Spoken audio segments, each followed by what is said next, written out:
আজকে আমরা ক্লাস 11 প্রথম সেমিস্টারের একটি কবিতা দ্য ব্যাঙ্গল সেলার্স এই কবিতা সম্পর্কে আলোচনা করব।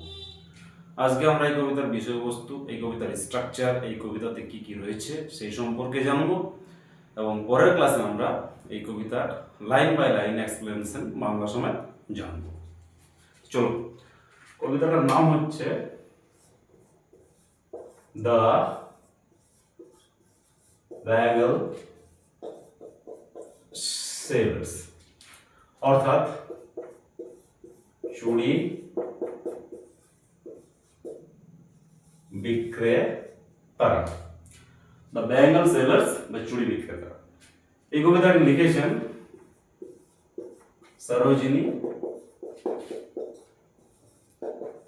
নাইডু।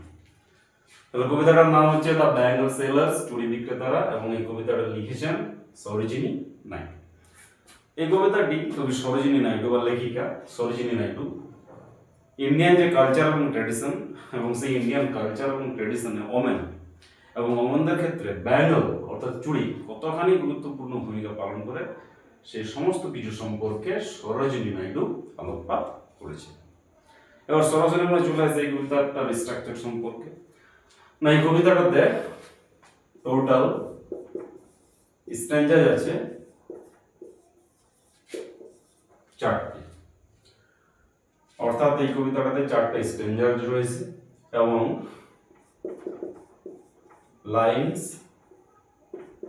ইন ইচ স্ট্যান্জা, অর্থাৎ প্রতিটা স্ট্যান্জাতে লাইন রয়েছে 6টি। তাহলে টোটাল লাইনস কত হবে?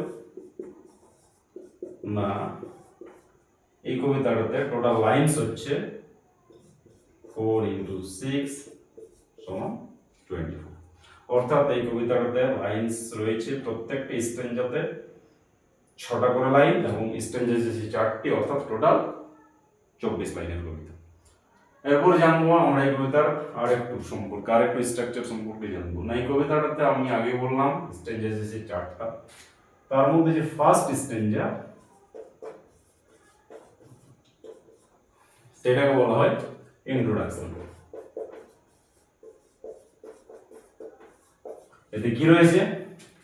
না, স্পিকার রয়েছে। এই কবিতাটার স্পিকারকে এই কবিতাটার স্পিকার হচ্ছে চুড়ি বিক্রেতার মধ্যে কেউ একজন।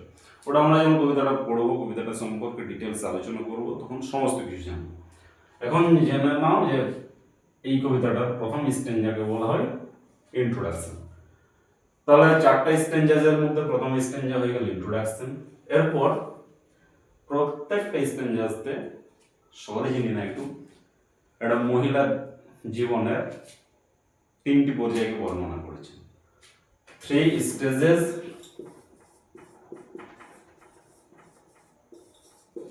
of a woman's life। কিভাবে? না, হয়ে গেল প্রথম স্ট্যান্জা ইন্ট্রোডাকশন, তারপর হচ্ছে সেকেন্ড স্ট্যান্জা।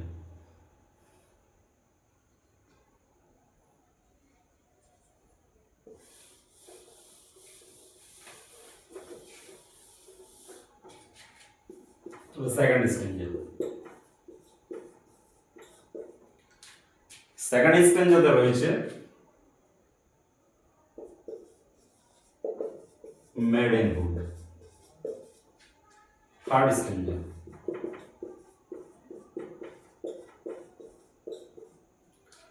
স্ট্যান্জা হচ্ছে ব্রাইডহুড। ফোর্থ স্ট্যান্জা, বাট আমরা ফাইনাল স্ট্যান্জা বলতে পারি, এটা হচ্ছে মাদারহুড। তাহলে একটা মহিলার জীবনের 3টে পর্যায়কে এই 3টে স্ট্যান্জাসে সরোজিনী নাইডু খুব সুন্দরভাবে তুলে ধরেছে। মেডেনহুড মানে একটা মেয়ে যখন কুমারী থাকে, ব্রাইডহুড মানে সে যখন ব্রাইডে পৌঁছে অর্থাৎ কনে হয়ে যায়, মাদারহুড সে যখন মাতৃত্বে পৌঁছায় অর্থাৎ মিডল এজে পৌঁছায়।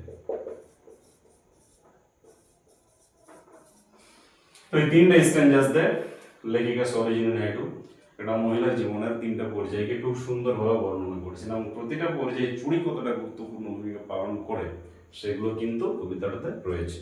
কবিতাটা যখন আমরা ডিটেলসে পড়বো তখন সমস্ত কিছু জানবো। এরপর এই কবিতাটা রাইম স্কিম কি না, এই কবিতাটা রাইম স্কিম হচ্ছে এ A B B C C, অর্থাৎ প্রত্যেকটা স্ট্যাঞ্জাতে রয়েছে 6টা লাইন এবং 6টা লাইন রাইম স্কিম হচ্ছে এ A B B C C. এরপর আমরা জেনে নেব পাবলিকেশন কবে হয়েছিল এবং কবিতাটা কোথা থেকে নেওয়া হয়েছে।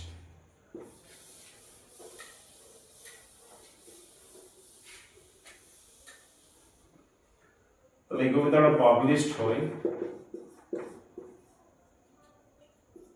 1912 সালে, পাবলিশড হচ্ছে 1912 সালে এবং এই কবিতাটা হচ্ছে সরোজিনী নাইডুর একটা ভলিউম অফ পয়েমস আছে বা কবিতা সংকলন আছে যার নাম হচ্ছে দ্য ওয়ার্ড অফ, এইখান থেকে নেওয়া হয়েছে। তাহলে আমরা আজকে জানলাম এই কবিতাটার স্ট্রাকচার। এই কবিতাটাতে 4টা স্ট্যাঞ্জা রয়েছে। প্রথম স্ট্যাঞ্জাকে বলা ইন্ট্রোডাকশন এবং বাকি 3টে স্ট্যাঞ্জাতে একটা মহিলার জীবনে বা স্টেজেস অফ ওমেন্স লাইফ বর্ণনা করা হয়েছে। 3টা পর্যায়ে একটা মহিলার জীবনের 3টা পর্যায়কে, সরি 3টে স্ট্যাঞ্জাসতে একটা মহিলার জীবনের 3টা পর্যায়কে খুব সুন্দরভাবে সরোজিনী নাইডু ব্যাখ্যা করেছেন। তাহলে এটাই হলো আজকে। পরের ক্লাসে আমরা এই কবিতাটা সম্পূর্ণভাবে ডিটেলসে পড়বো, লাইন বাই লাইন বাংলা মানে জানবো এবং সমস্ত কিছু করবো।